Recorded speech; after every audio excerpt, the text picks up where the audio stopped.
এখন বর্তমান বিদ্যুৎ মন্ত্রী অলরেডি রেসিপি দেওয়া শুরু করে দিয়েছে, বলছে ঋণের বোঝায় জর্জরিত হওয়ার চেয়ে অন্ধকারে থাকা ভালো। আমরা আগের সেই 17 বছর যে বক্তব্য শুনতাম, যদি আপনারা বেগুন না পান তাহলে মিষ্টি কুমড়া খান, যদি আপনারা এটা না পান তাহলে ওটা করেন। এখন বর্তমান বিদ্যুৎ মন্ত্রী অলরেডি রেসিপি দেওয়া শুরু করে দিয়েছে, বলছে ঋণের বোঝায় জর্জরিত হওয়ার চেয়ে অন্ধকারে থাকা ভালো।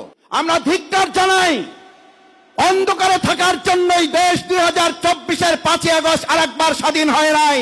যদি না পারেন দায়িত্ব ছেড়ে দেন, আমরা আলোকিত বাংলাদেশ করার জন্য সিদ্ধান্ত নিতে চাই। আপনারা লুটতরাজ করবেন, বেগম পাড়ায় আপনারা কানাডায় ঘর বাড়ি করে তুলবেন, সুযোগ সুবিধা ভোগ করবেন, আন্দোলন সংগ্রামে আপনাদের নামে একটা মামলা হবে না, আপনারা জেলখানায় যাবেন না, কোন একটা রাষ্ট্রের প্রেসক্রিপশনে আপনারা মন্ত্রী হবেন, বাংলাদেশের মানুষকে অন্ধকারে রাখবেন। সেই বাংলাদেশ আর কল্পনা করার সুযোগ আপনাদের হাতে নাই। আমার ভাইয়েরা, নেতৃবৃন্দ বক্তব্য রাখবেন, শেষ করতে চাই।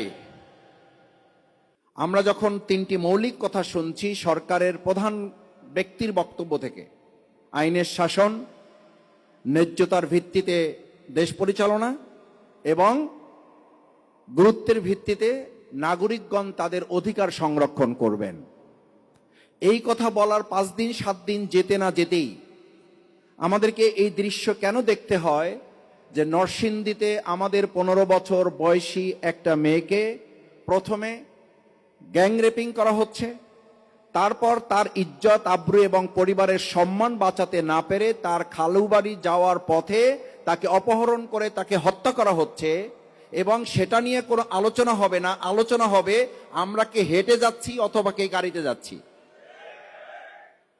এটা অত্যন্ত দুর্ভাগ্যজনক।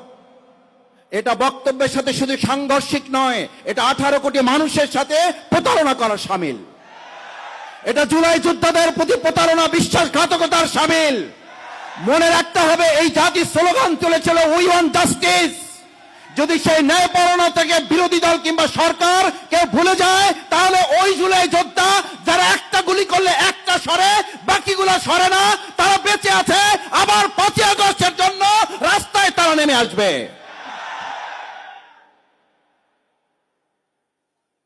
আমাদের মনে করার কোনো কারণ নাই 5ই আগস্ট হেলিকপ্টারে সবাই চলে গেছে।